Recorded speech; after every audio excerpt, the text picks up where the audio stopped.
Hola, ¿qué tal? Muy buenas tardes. Sean todos bienvenidos a una nueva transmisión de Librerías Maranata, Encuentros con la Verdad. Yo me llamo Alfredo Miranda Amador y es un placer estar aquí con ustedes nuevamente en esta nueva transmisión porque vamos a estar tocando un tema súper interesante. De hecho, es un tema que todo cristiano en algún momento de su vida ha meditado, ha reflexionado, quizás ha debatido con algunos otros hermanos. Incluso a lo mejor es un tema que para muchos de nosotros en algún punto de nuestra vida pues ha sido un poco difícil de abordar, un tema que a lo mejor hasta nos da miedo siquiera mencionarlo, ¿no? Y en ese sentido, a mí me gustaría pues invitarlos a que pues escuchen lo que en este día se va a mencionar, que participen, que no tengan miedo de participar, de hacer sus comentarios a través de de nuestro chat para que pues podamos conocer qué es lo que ustedes opinan acerca del tema. Y vamos a tener un invitado muy especial. De igual manera, pues los invitamos a que le hagan preguntas, o sea, que aprovechen esta oportunidad porque va a estar muy interesante. Y como les he mencionado, o sea, el título de esta ocasión, como a lo mejor ya lo han visto, ya lo han leído, dice La vida, la muerte y el más allá a través de la Biblia, claves para la comprensión de los textos sagrados. Y este es el título de un libro, ¿no? De Alfonso Pérez Ranchal. Y es un libro que aborda de una manera magistral todos estos temas, todo este progreso de cómo se ha ido dando el concepto de muerte, el concepto de la vida, el concepto del más allá a través de las escrituras. Y el tema es sin duda algo que pues ha ocupado la mente del ser humano casi desde el inicio de su existencia y la manera en cómo se conciba pues obedece más a la cosmovisión que se tenga, pero también al mismo tiempo el cómo se entienda la muerte dará las pautas de cómo nos vamos a desempeñar nosotros en la vida, de este sentido que le vamos a dar a la misma, ¿no? A la misma vida. El ser humano se ha enfrentado a esta situación sabiendo que pues esta muerte biológica de nuestro cuerpo no es normal, ¿no? O sea, es como que algo que está dentro de nosotros porque todos tenemos este sentido de eternidad dentro de nosotros, como dice Eclesiastés 3:11, ¿no? Que Dios ha puesto eternidad en nuestros corazones. Y que más que rehusarse a un fin definitivo de la vida, pues ha llevado al ser humano a entender que la muerte en realidad no es el fin. Pero a diferencia de todos los sistemas religiosos de las demás culturas en las que tenemos noticia, pues podemos ver que en las Sagradas Escrituras de la Biblia, Dios mismo es quien ha cumplido todos los requisitos para que nosotros tengamos esa vida eterna. Entonces, es algo que podría caracterizar a lo que es el cristianismo, al judeocristianismo de otras culturas, ¿no? De otras concepciones. Pero lo que sí es que esta no es una idea que siempre haya coexistido con el pueblo hebreo, sino que fue siendo algo gradual, que fue siendo algo que se fue construyendo a lo largo de los siglos. Y para ello tenemos un invitado muy especial. Él es Alfonso Pérez Ranchal, el mismísimo autor del libro que les acabo de mostrar, y a quien saludo hasta España, con mucho gusto. Hola, ¿qué tal? ¿Cómo está? Muy buenas noches por allá en España. Buenas noches, buenas tardes allí en México, ¿verdad? Sí, así es. Encantado de, encantado de estar con vosotros. Sí, muchísimas gracias, la verdad, por su tiempo, por regalarnos este tiempo con nosotros. Sabemos que, pues, bueno, allá en España es un poco tarde pues el que esté con nosotros es un gran honor. Y bueno, para comenzar un poco ya con el tema, con el libro, con su exposición, maestro, quisiera agregar un poco más sobre el tema, porque, bueno, el ser humano, a diferencia de lo que son los animales, al ser capaz de ser consciente sobre su propia condición de ser mortal, o sea, es decir, de saber que en algún momento va a morir, se ve condicionado pues a responder de cierta manera, con ideas, con sentimientos, con argumentos filosóficos, quizás incluso saber que tenemos un límite que nos detiene a, pues, a no realizar muchas cosas, ¿no? Y podemos ver muchas respuestas en el mundo, muchas manifestaciones en las culturas, ya sea, y ahí tenemos a los vikingos, tenemos aquí mismo en Mesoamérica, todos los pueblos mesoamericanos, los egipcios, los chinos, y bueno, por supuesto, en este caso, es el pueblo hebreo del cual vamos a estar hablando pues, el día de hoy.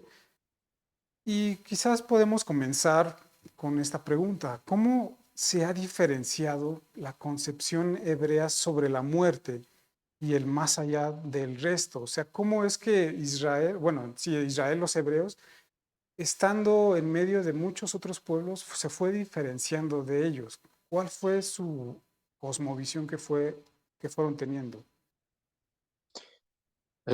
Interesante la pregunta, la verdad.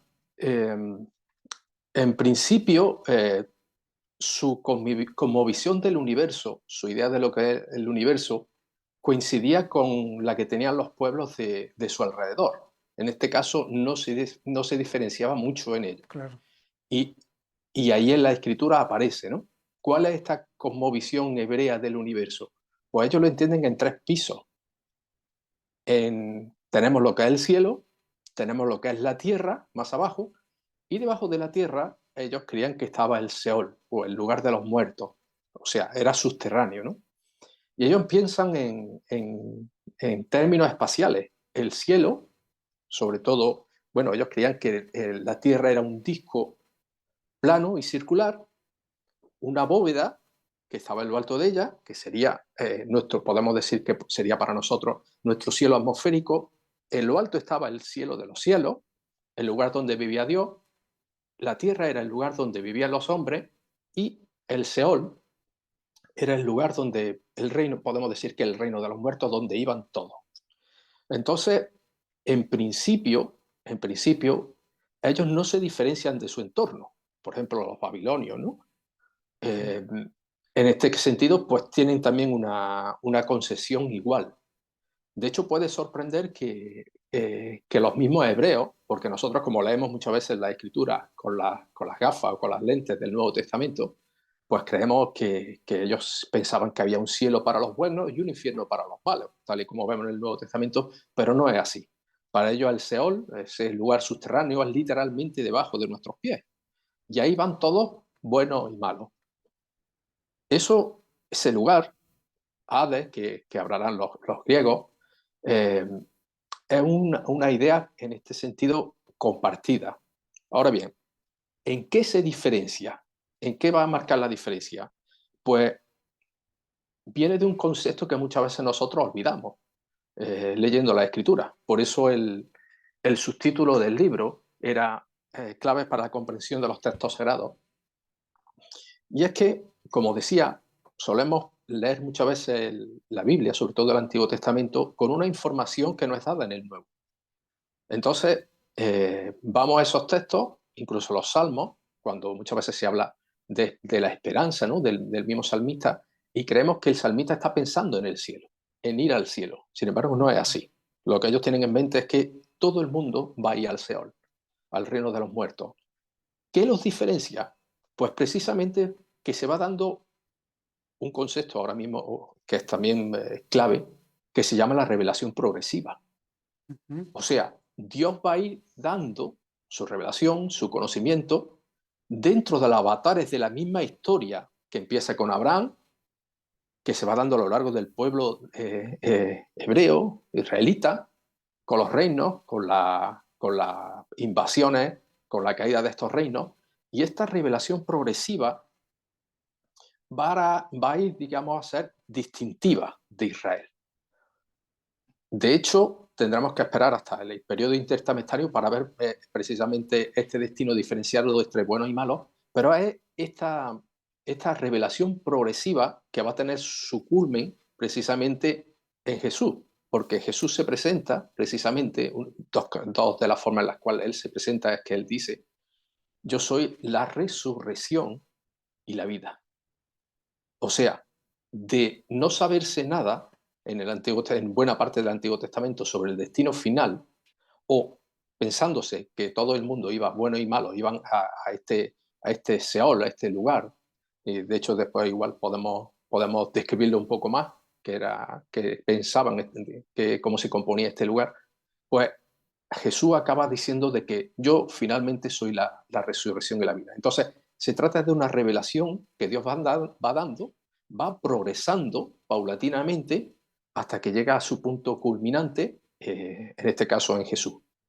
Claro, sí, de acuerdo. Y sí, precisamente eso que menciona, que muchas ideas que el pueblo hebreo tenía, pues compartía con los pueblos alrededor. Y mucha gente incluso utiliza este tipo de conceptos, este tipo de argumentos como para demeritar lo que dice la Biblia, ¿no? Y sobre todo gente escéptica, gente que a lo mejor quiere Mm, atacar de alguna manera al cristianismo, al judío cristianismo, para decir que no tiene como esta idea original de lo que viene en la Biblia, pero lo que no se ponen a pensar es que en realidad están compartiendo, o sea, son parte de un mundo que los rodea, no es que tengan que ser algo apartado. Y de hecho usted lo menciona, ¿no? Es como no están dentro de una burbuja, ¿no?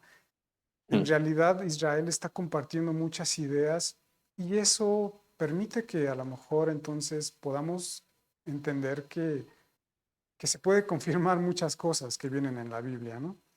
Ahora, mm. antes de que pasemos un poco más a lo que es el periodo intertestamentario, usted también menciona en la página 39, en el subtítulo que dice la antropología hebrea, menciona que es un error concebir al, al ser humano como una tricotomía, sino que más bien en la Biblia nunca lo menciona como una tricotomía, más bien es una dicotomía. ¿Podría ampliarnos un poquito más este concepto, por favor? Sí, realmente a nosotros muchas veces esta idea de que el ser humano se compone de alma, espíritu y cuerpo, nos viene más bien sobre todo el alma, porque muchas veces incluso los cristianos pueden pensar que bueno, que lo que se salva es el alma del hombre, ¿no? El alma Ujú. es el que va en este caso a Dios, nos viene realmente de una influencia griega, no es hebrea. Ok. Y de hecho, Ujú. en la Biblia, lo que aparece continuamente es una dicotomía, desde la Ujú. misma creación del ser humano, y lo pone clarísimo. O sea, cuando se crea al ser humano, Dios crea del polvo de la tierra, en este caso sería su parte física, su parte donde nos va a capacitar para estar en este mundo, en el mundo de los sentidos, y a la misma vez dice que insufla de su espíritu. Entonces el hombre fue un ser viviente, el ser humano fue un ser viviente, ¿no? Y es aquí la segunda parte, o sea, el influjo, podemos decir, el soplar en el ser humano, y entonces se le concede esa vida que podemos decir que es espiritual.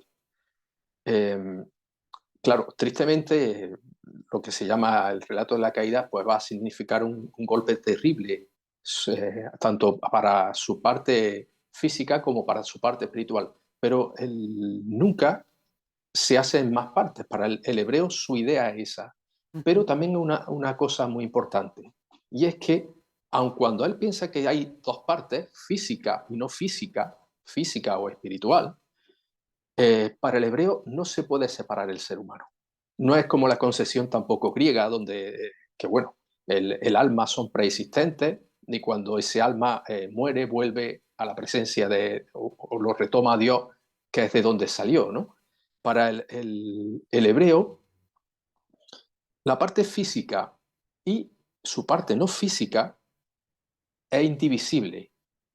Sí, claramente se divide cuando uno muere. Cuando uno muere, pues entonces la parte física pues se queda como va a ser, como dice también la escritura, ¿no? Del polvo eres, al polvo volverá. Pero eso hace que y esto también es algo distintivo del judaísmo, va a hacer que cuando él llegue a la idea de la resurrección no la conciba sin el físico. O Ujú. sea, una resurrección plena, es el hombre volviendo a su ser, volviendo a su primera creación, física, y esta parte también es espiritual, ¿no?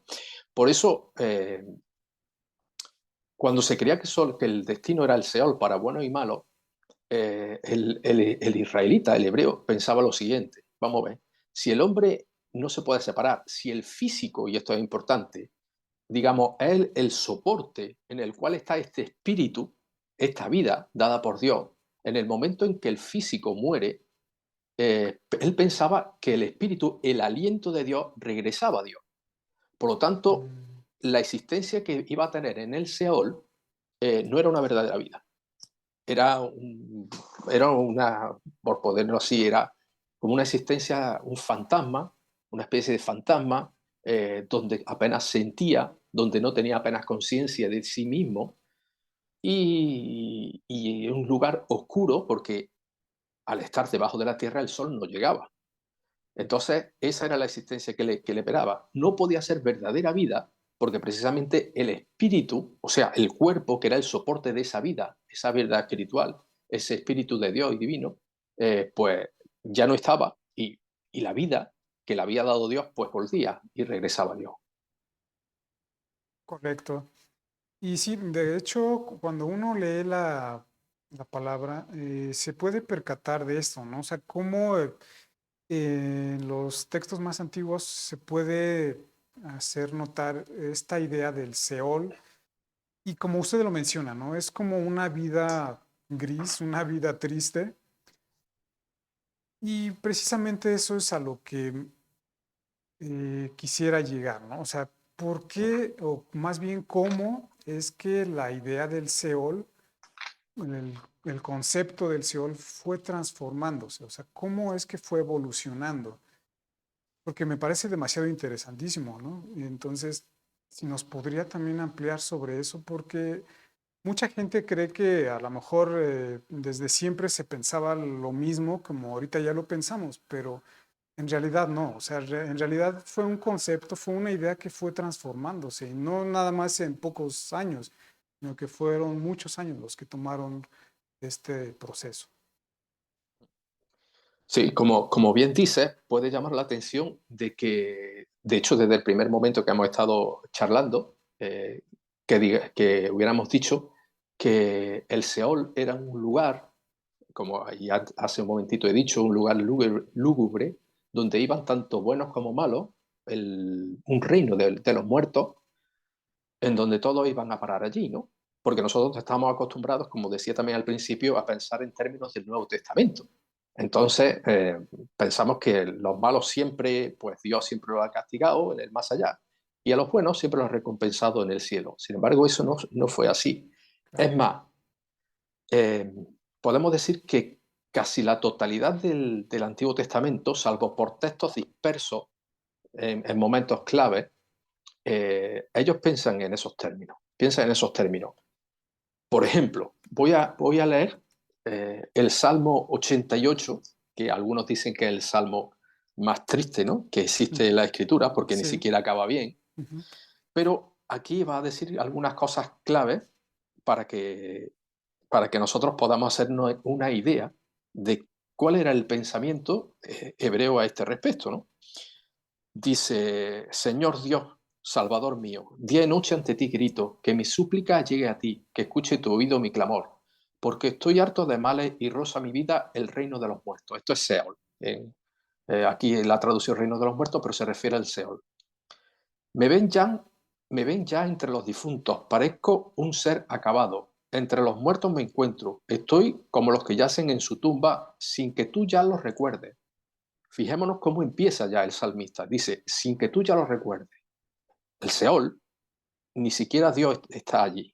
O sea, está, pero el que se encuentra allí no siente a Dios. Está fuera incluso de su recuerdo. Pues están alejados de ti. En la fosa profunda me has dejado en las tinieblas, en la sombra. Está describiendo la idea de Seol. En las tinieblas, fosa profunda, en la sombra.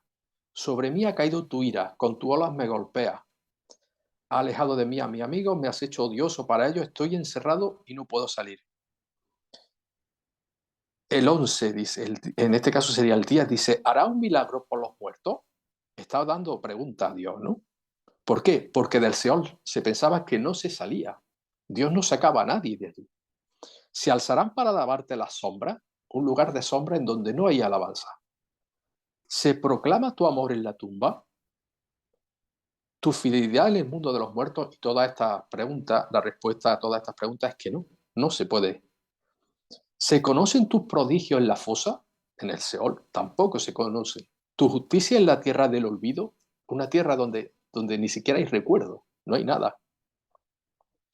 Y bueno, ya a partir de ahí sigue el salmista con su mal que le aqueja, ¿no? Pero aquí hay una descripción muy, muy, muy buena del Seol, en donde se habla de fosa profunda, de olvido, de falta de alabanza, de recuerdo. Entonces, eso es lo que está pensando precisamente, lo que están pensando en estos momentos, ¿no? Y podría parecer, como yo digo, como estamos diciendo, que bueno, que el israelita o el hebreo siempre ha estado pensando en esto. Sin embargo, no. Y eso, esa misma idea, va a marcar toda su vida. O sea, eh, como algunos dicen, el gran evento de esta vida posiblemente sea la muerte, ¿no? Porque nosotros estamos esperando precisamente este fin, ¿no? En el mismo momento en el que nacemos, el primer día menos en el que vamos a vivir, ¿no? En esta existencia, ¿no? Y eso marcaba también el día a día del israelita. El israelita entonces piensa que es precisamente en esta vida donde Dios se debe de manifestar, donde debe de hacer el bien y el mal. Por ejemplo, el escritor de Eclesiastés es muy claro, ¿no? Dice, come y bebe porque eso es lo que te va a llevar. Eso es lo que hay, ¿no? Ujú, Porque claro. la tumba no hay nada, ¿no? Nadie se acuerda de allí, ¿no? Pero esta idea eh, se va a ir transformando poco a poco. Incluso hay atisbos de incluso que se reconoce incluso en el mismo salmo, en el Salmo 139:8, que dice que incluso de allí lo sacará Dios, ¿no? Del propio Seol. Es un acto de fe muy grande, porque no tienen revelación, no tienen dónde agarrarse, ¿no? Y provoca realmente, en los israelitas le provoca un problema teológico y existencial tremendo, tremendo, porque no hemos parado nosotros a pensar si no existiera nada más que esta vida, ¿seguiríamos realmente a Dios? ¿Seguiríamos realmente a Jesús? ¿Seríamos cristianos? Porque a nosotros se nos ha prometido una recompensa enorme, Claro. se nos ha perdonado los pecados, se nos ha dicho que vamos a estar una eternidad con Dios, ¿no? Sin embargo, el hebreo israelita no piensa eso. Piensa que en la fosa se acaba todo, lo cual es muy fuerte, pero aún así decide seguir a Dios, pase lo que pase, ¿no? Y como digo, poco a poco, bueno, la verdad es que casi todo el Antiguo Testamento esta idea predomina hasta que hay unos textos por ahí, como decía, que se salen un poco y el gran texto que va a marcar un antes y un después en el Antiguo Testamento, en la época intertestamentaria y en el Nuevo Testamento, el capítulo de Daniel 12, que ahí donde se habla ya claramente de una diferenciación entre bueno y malo y un castigo donde es bueno y malo y de la resurrección. También se habla claramente ahí. Y ese texto de Daniel va a marcar para siempre lo que es la revelación bíblica a este respecto. Buenísimo, claro. Y ahorita que mencionó esta etapa intertestamentaria, de hecho usted menciona, ¿no? Nos hace un análisis breve de cómo en este momento también se da como una coyuntura histórica, ¿no? Aparte de lo que menciona de lo que es el texto de Daniel, históricamente también está sucediendo algo, va a suceder algo en este momento que es Antíoco IV y su conquista sobre Israel. Y posteriormente también va a venir este dominio seleucida y va a generar como todo esta idea de una voz liberadora, de algo que el pueblo demanda una especie de justicia, ¿no? Entonces empieza a modificarse, se empieza a dar como esta nueva idea de alguien que los va a defender, porque no nada más está sufriendo el que no lo merece, sino que están sufriendo los que están siendo leales a Dios, porque anteriormente quizás la idea era distinta, ¿no? Anteriormente usted menciona que se tenía esta idea de que los que sufrían eran los que no obedecían, los paganos, los impíos, los que buscaban otros dioses, ¿no? Pero en este periodo se va a dar un sufrimiento a aquellos que son leales a Dios, ¿no? Entonces se empieza a generar como un cambio en la mentalidad del pueblo hebreo que va a empezar a permitir, digamos, digámoslo de esta manera, como aceptar una figura que los va a salvar de todo esto, ¿no? Entonces se empieza a dar este proceso, ¿no? De aceptación del Mesías, lo que es toda esta voz profética, la voz de una esperanza en un Mesías, ¿no? En un Salvador. Y Mm. eso me pareció muy, muy, muy interesante también. Veo que te has leído perfectamente el libro, porque Sí, de hecho estás... lo pude leer en dos días porque es muy interesante, la verdad. Sí, y pues eh, como estábamos diciendo también antes, realmente Dios muchas veces se va revelando, o casi siempre se va revelando en circunstancias históricas y muchas veces en circunstancias de grandes crisis. Eh, Israel pasa por un hecho traumático cuando cae el reino del sur, el del norte cae por los asirios, el del sur cae por los babilonios, y cuando el templo es destruido y Jerusalén también, pues eso es traumático. Es traumático y ellos ya empiezan a pensar en términos ya venía de anteriormente, pero ahora más de Mesías, de un Mesías, ¿no? De un Mesías que habría que librarlo de todo este desastre y el pueblo, pues bueno, un remanente justo, pero la idea estaba clara. La idea estaba clara de por qué había sucedido todo aquellos desastres. Y es que había habido una serie de monarcas infames y también una parte importante del pueblo también había sido infiel a Dios y sencillamente había sido un castigo divino. Entonces, tenía sentido, tiene sentido. Pasa el imperio babilonio, el persa viene después, se puede hacer lo que es la restauración, son momentos en los cuales podemos decir que realmente empiezan a hacer lo que es el judaísmo, lo que después será el judaísmo. eh, y Este imperio también, el persa, cae a manos de Alejandro Magno. Entonces, pues Alejandro Magno conquista todo lo que puede conquistar hasta que ya su propio ejército pues, se revela porque ya están hartos, ¿no? Llegan hasta la India y a la muerte prematura de Alejandro Magno su reino se divide, sus conquistas se dividen, ¿no? Y entonces lo que es Palestina, lo que es la tierra de Palestina, queda en un principio en manos ptolomeas, que digamos es la parte egipcia de este imperio. Pero a inicio del siglo segundo, pues pasa a manos de los seleucidas, que es la parte siria. ¿Qué es lo que va a pasar precisamente en el siglo segundo? Que subirá un monarca, que Antíoco IV Epífanes, que bueno, que en un momento dado decide voy a conquistar Egipto.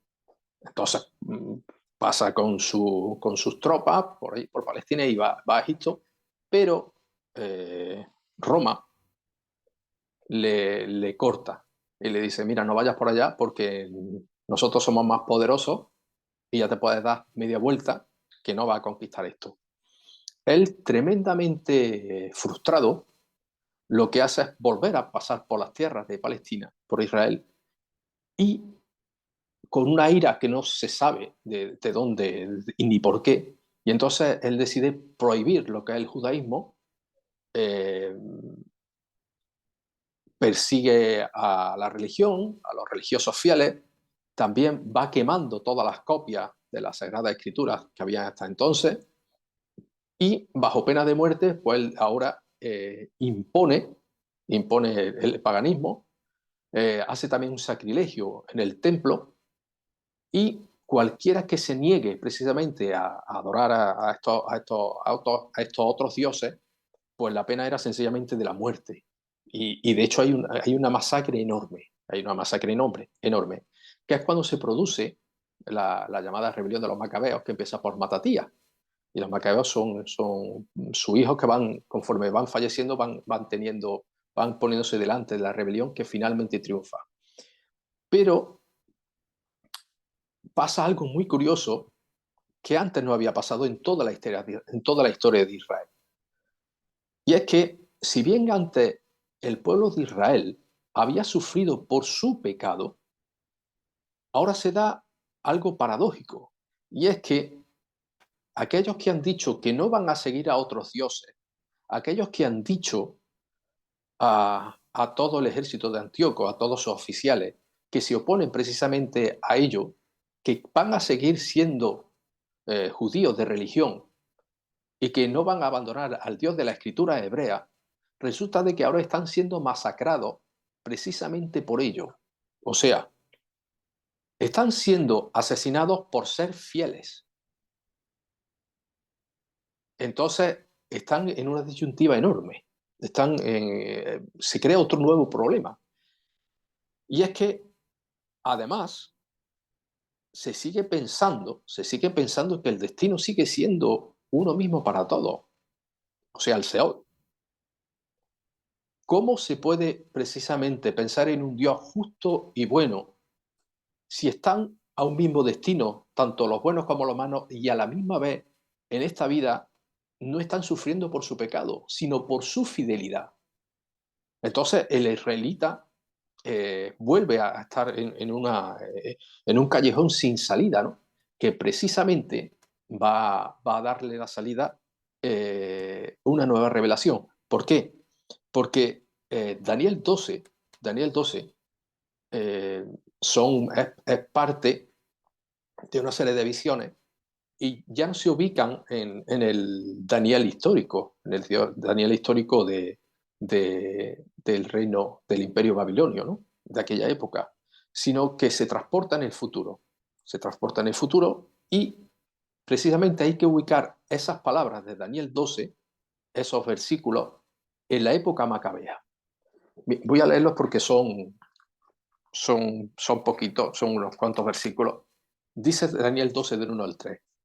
En aquel tiempo se levantará Miguel, el gran príncipe que vela sobre los hijos de su pueblo. Será un tiempo de angustia cual no hubo desde que existen las naciones hasta entonces. Y en ese tiempo tu pueblo será librado, todos los que se encuentren escritos en el libro. Y aquí está la clave. Y muchos de los que duermen en el polvo de la tierra despertarán, unos para vida eterna y otros para la ignominia, para el desprecio eterno. Los entendidos brillarán como el resplandor del firmamento, y los que quieran a mucho a la justicia como las estrellas por siempre jamás. Entonces, de una vez por todas, digamos, debe ser un consuelo enorme, ¿no? Un consuelo enorme para el justo israelita, ¿no? Sí, Y entonces la respuesta, ya hay un cambio, ¿verdad? Ya hay como algo distinto a lo que se total, tenía antes. Ujú, total, hay un sí. cambio radical, ¿no? De hecho, ahora la respuesta de Dios será, no permanecéis en el Seol, vaya a estar, yo voy a resucitaros para vida eterna.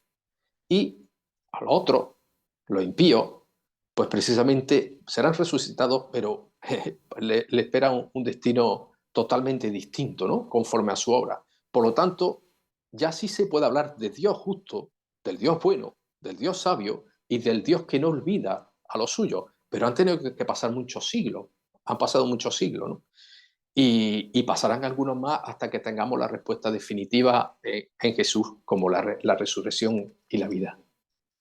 Sí, y finalmente, bueno, ahorita que menciono eso, ¿cómo todo esto, todas estas ideas, todo este proceso histórico que se fue formando en la mentalidad de los hebreos, cómo se juntó en Jesús? ¿Cómo fue el mensaje de Jesús ante todo esto? Mm, sí. Cuando nosotros abrimos el Nuevo Testamento, nos encontramos con una serie de conceptos, de ideas, incluso de grupos religiosos que no están en el Antiguo Testamento. muchas veces tampoco nos percatamos, ¿no? Tú abres el Nuevo Testamento y dices los fariseos, ¿y dónde están los fariseos en el Antiguo Testamento? En nuestro Antiguo Testamento no está, ¿no? Y así con otros grupos y con estas ideas del cielo y del infierno. ¿Dónde salieron? ¿No? Pues ya sabemos que precisamente muchas veces se habla de que no hay revelación en este periodo testamentario. Sí hay revelación, lo que no hay son para nosotros, evangélicos protestantes, lo que no hay son libros inspirados, pero Dios no deja de hablar a su pueblo, ¿no? Eh, ¿Cómo todo esto se junta en Jesús? Pues precisamente él va a continuar la revelación que ya se estaba dando en el Antiguo Testamento. Daniel 12, el texto que hemos dicho, ha marcado la vida del pueblo israelita. O sea, ese es el gran texto que marca eso precisamente. Los fariseos, grupos muy influyentes en el Nuevo Testamento, en los Evangelios, ellos creen en la otra vida. Los saduceos no, pero ellos sí que creen en la otra vida, en la recompensa y en el cielo y en el infierno. Y él sigue esa estela, Jesús sigue esa estela y dice que realmente esa es la posesión correcta, esa es la idea correcta, pero da algo que solamente podría haberlo dicho un Dios encarnado, o sea, alguien más que un hombre. Y es que si hasta entonces se crea en una resurrección, sí, que sería al final de los tiempos, sería al final de los tiempos y sería colectiva, de pronto él dice, como ya he indicado en un par de ocasiones, él dice, por ejemplo, yo soy la resurrección y la vida. Ahora, eso es chocante, porque resurrección ¿cómo? ¿A qué se refiere con ello? Porque, como digo, la resurrección se piensa en términos físicos, sí, pero en un tiempo escatológico final y además de forma masiva para todo. Y él dice la resurrección, muchos y sus mismos discípulos se quedarían diciendo, ¿esto de la resurrección qué es? ¿A qué te refieres? Claro, y nosotros ya sabemos precisamente que en Cristo con su resurrección, pues es precisamente la promesa de que nosotros también resucitaremos. Pero cuando Él se presenta a la vida, como la vida es que es como una vuelta al paraíso, o sea, una vuelta al principio, ¿no? Dios se ha hecho hombre y nosotros podemos identificarnos con este hombre de tal forma que podemos volver a entrar en la vida de Dios. Cuando el Espíritu Santo se da en Pentecostés, también nos retrotrae, pensamos en el Edén cuando Dios sopla su espíritu, su aliento de vida en la persona, ¿no? Y vuelve a ser un ser viviente. Y en este sentido, volvemos a vivir en Dios, ¿no? Y toda nuestra vida está registrado en Él. Así que Él es el principio, las primicias de la resurrección. Y eso nos habla precisamente de que en Cristo el círculo se cierra. Lo que al principio nosotros sabemos que había en Edén, pero que desde Abraham, que sale de una ciudad pagana, con muy poquito, sabe muy poquito del verdadero Dios, muy poco, muy escaso, y se va dando todo este proceso del pueblo de Israel, tan a veces tan difícil, ¿no? Eh, con esta revelación progresiva que muchas veces el piadoso israelita se pregunta muchas veces por qué, ¿no? Porque es que le falta información, le falta, pero poco a poco se va dando hasta que vemos la gran explosión o las grandes promesas hechas realidad en Cristo Jesús. Y precisamente entonces caemos en la cuenta y decimos, "Ah, Él realmente es la resurrección y la vida". Excelente, excelente respuesta. Y sí, estoy de acuerdo en eso. Y precisamente creo que uno de los párrafos que encierran todo esto que acaba de mencionar se encuentra dentro de su libro, si me permite leer un poco de esto, dice, el cielo era la morada de los dichosos, que viene en Mateo 5.3, ya que se trataba del lugar propio de Dios. Para describir el mismo se usa el lenguaje simbólico analógico que es del que dispone el ser humano para hablar de aquello que desconoce, de lo que está fuera del mundo de los sentidos. Hablar del cielo también evoca la distinción entre ser humano y Dios, tierra y cielo, lugares y existencias diferentes. Pero hemos de tener presente que no se trata de un lugar físico, sino de un estar con Dios. Es la comunión plena y sin restricciones, un estado eterno de dicha entre la persona y el Creador amoroso, ya que el cielo no es un lugar hacia el que vamos, sino la situación de cuantos se encuentran en el amor de Dios y de Cristo. Por eso el cielo ya está aconteciendo aquí en la tierra. Y me gustaría cerrar con esto, ¿no? Con este pensamiento. Realmente creo que esto es algo esencial para la comprensión de todos estos temas para poder vivirlos ya desde esta vida, no nada más como una promesa a futuro. Como mencionábamos al principio, creo que la forma en que uno percibe el más allá es como debe de actuar en nuestro presente. Y creo que precisamente es de esta la importancia de por qué el cristiano debe entender este tipo de conceptos. Y bueno, quisiéramos pasar a dos preguntas que han hecho el público. Una pregunta dice, cuando un cristiano muere, ¿su espíritu va directamente a la presencia de Dios o estaremos en un lugar diferente esperando el regreso de nuestro Señor Jesús? Alfonso, cuando estemos en el cielo, ¿nos conoceremos unos a otros? Mm. Bueno, hay algunas diferentes proposiciones, ¿no? Sí, Referente a eso, ¿no? Incluso hay algunos que sostienen la dormición del alma. O sea, que vamos a estar como una especie de durmiendo, por decirlo de alguna forma, hasta que se produzca la resurrección y entonces nos encontraremos con Dios y allí seremos, viviremos plenamente con Él, ¿no? Pero el ladrón en la cruz, Jesús le promete que hoy estarás conmigo en el paraíso. Entonces, hoy no significa un intervalo de tiempo, ¿no? Ni creo tampoco que Jesús cuando Él muere en la cruz tampoco está en un estado de ensoñación ni nada de eso, ¿no? Entonces, yo creo que lo que más se ajusta es que precisamente estamos en la presencia de Dios. Ahora, ha dicho el espíritu. Em, espíritu, alma, podemos decir que es la parte no material estará con Dios. Hay algunos que incluso dicen que puede ser una especie de cuerpo no definitivo. Incluso hay, quiero recordar, que era Moltmann, un estudioso alemán, que él pensaba que había que diferenciar la resurrección de los muertos de la resurrección de entre los muertos. Y él decía que la resurrección de los muertos será un acontecimiento global, pero que para los cristianos ya resucitan de entre los muertos en el mismo momento en el cual mueren. O sea, ya estamos con un cuerpo resucitado en el mismo momento que morimos, ¿no? Son posiciones, son posiciones, pero yo creo que lo que está claro es que en el momento en que fallecemos los creyentes es como un abrir y cerrar de ojos. Volvemos, despertamos a la otra existencia en el mismo momento, ¿no? Em, la otra pregunta, ¿cuál era? La segunda parte de la pregunta. sí.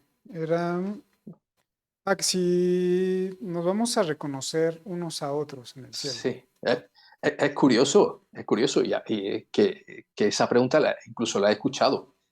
Ujú. Claro que nos vamos a reconocer, porque incluso algunos decían, bueno, es que es otra existencia y entonces vamos nosotros a recordar que Dios nos ha salvado, que Jesucristo nos ha salvado de nuestra situación. Sí, ¿no? Porque allí tenemos que estar precisamente, tenemos que saber por qué estamos allí y tenemos que alabar a Dios. Entonces, si tú tienes conocimiento, si tienes recuerdo de cuál era tu vida antes y de dónde te sacó Dios, ¿por qué no nos vamos a reconocer, no? Y no lo entiendo. Entonces, es una continuidad. No hay como un rompimiento y un borrón y cuenta nueva, ¿no? Con lo cual no tiene sentido ninguno, sino no sabemos, no tenemos datos, ¿no? Estamos hablando por muchas veces, se habla, como decía, de forma analógica, ¿no? Pero lo que está claro es que nosotros vamos a reconocer de dónde hemos venido, poner nuestra procedencia, por qué Cristo nos salvó. Y en ese sentido, hay una continuidad, no hay un rompimiento. Sí, concuerdo. De hecho, sí, es como esta idea de, pues, saber de qué le vamos a estar agradecidos, ¿no? Saber por qué nos está salvando. Claro. Concuerdo con eso. Otra pregunta dice, ¿por qué no se había recibido la imagen completa desde antes? ¿Por qué no se dio desde un principio la imagen completa? Mm. Em, Supongo que eso en este caso Dios sabrá, ¿no? Incluso aun cuando no se hubiera dado la imagen completa desde el principio, podemos pensar, oye, ¿por qué Dios no se dio más prisa? ¿Por qué dejó pasar tanto tiempo, ¿no? Incluso milenios, ¿no? Si ubicamos, depende de dónde ubicamos a Abraham, ¿no? 1800, por ahí antes de Cristo, por ejemplo. ¿Por qué tanto tiempo, no? ¿Por qué tanto tiempo? No lo sabemos, no lo sabemos. Si no si hubiera sido de nosotros lo mismo en 100 años, en una generación, pues lo hubiéramos hecho todo y listo, ¿no? Pero parece que Dios no tiene prisa en este sentido, lo cual no significa tampoco que, que a los piadosos israelitas, ¿no? Pues no tuvieran una revelación suficiente como para mantener su fe en Dios, ¿no? De hecho, vemos muchos actos en este sentido, muchos actos milagrosos, ¿no? Incluso muchas revelaciones, ¿no? Y un actuar de los profetas muy grande, ¿no? Algo que parece que en estos sentidos se ha perdido porque ya no estamos en un tiempo de revelación bíblica, ¿no? Pero para nosotros que no vivimos en esa época, para nosotros es algo, podemos decir, incluso bueno, ¿no? Porque tenemos la escritura. Tenemos todo un proceso y tenemos una escritura que nos hablan de este Dios que poco a poco se va dando en el tiempo, se va revelando y acaba culminando precisamente en la venida de Jesús, ¿no? ¿Podía habérselo hecho más rápido? Para nosotros sí, ¿no? Pero Sí. supongo que será una de esas preguntas que tendremos a Dios y, Señor, ¿por qué no lo hiciste más rápido? ¿No? Como muchas otras, ¿no? O Sí. en nuestra vida, ¿no? Señor, ¿por qué no me contestaste a esta oración? ¿No? Pues no lo sé, ¿no? ¿O por qué te tardaste 20 años y 30 años en decirme o que yo entendiera esto? Porque en nuestra vida también pasa muchas veces eso. Somos muy duros de cabeza, ¿no? Y lo que no entendíamos hace 30 años tenemos que pasar por una circunstancia de decir, ahora lo entiendo, ¿no? Y podía haberse tardado menos. En este caso, posiblemente no, porque lo mismo nosotros necesitamos un proceso por el cual tenemos que ir cambiando, ¿no? Tenemos que ir cambiando. Pero bueno, ahí se queda. Entre las preguntas que tengamos, pues nos apuntamos esta. Claro, claro. Bueno, de hecho, bueno, esas serían todas las preguntas. El público ya no hizo más preguntas y no queda más que agradecerle por este tiempo. La verdad ha sido muy esclarecedor. Su charla ha sido muy esclarecedora, como interesante. Y a mí me resta, pues, invitar al público a que consiga el libro, que compre el libro. Es un libro ligero, es una pluma muy ligera en realidad, se puede entender fácilmente. Les digo, yo lo leí en dos días porque me clavé demasiado en el texto. Y bueno, aquí pueden ver todas las notas que pude tomar. La verdad es que tiene mucha información, a pesar de que se ve pequeño el libro, y es muy bueno. Y entonces, ahí está la invitación, léanlo, conozcan sobre el tema. Es un libro que va muy fluido, no se salta ningún periodo, es muy informativo, toda la información que tiene es importantísima.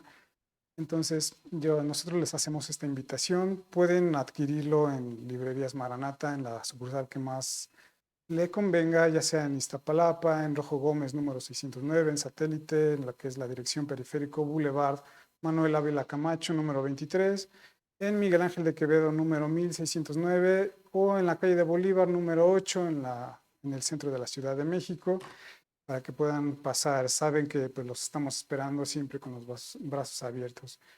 Y bueno, maestro Alfonso Pérez Ranchal, estamos muy agradecidos por este tiempo que nos dio. Sabemos que ya es un poco tarde y estamos muy agradecidos. Realmente ha sido una charla enriquecedora.